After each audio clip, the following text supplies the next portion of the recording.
আপু তুমি আয়াসের ছবি আপলোড দিলে বলে ভিউ ব্যবসা করতেছে, আর আজকে তোমার নাম আর আহাদ ভাইয়ের নাম নিয়ে কি ব্যবসা করে তাইলে?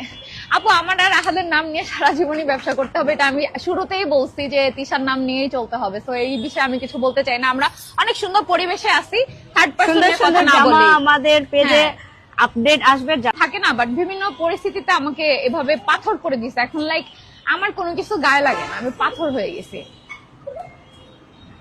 আপু আমার নামটা নাও মিন্নাত আয়শা নূর, আইডি অন্য কেউ খায় দেয়। ভাই এত শত্রু কিভাবে মানুষের থাকে, আর একটা আইডির পিছনে কিভাবে এত মানুষ পড়ে থাকে?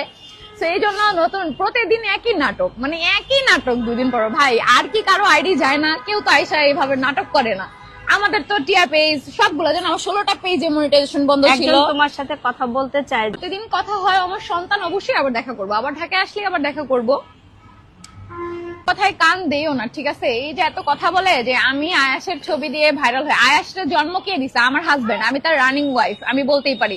সে কিভাবে ডিভোর্স দিয়ে সেই হাজবেন্ড, আর আবার সেই হাজবেন্ডের ওয়াইফ আমি, আহাদ তিশা কিভাবে লাইভে বলে? সে কি ভিউ ব্যবসা কামায়? মানে এখন পেজ একটা আইডি চলে গেছে দেখে এখন ওই পেজের ভিউ বাড়ানোর জন্য আমাদের নাম নিতে হয়? বুঝি না তো আমি।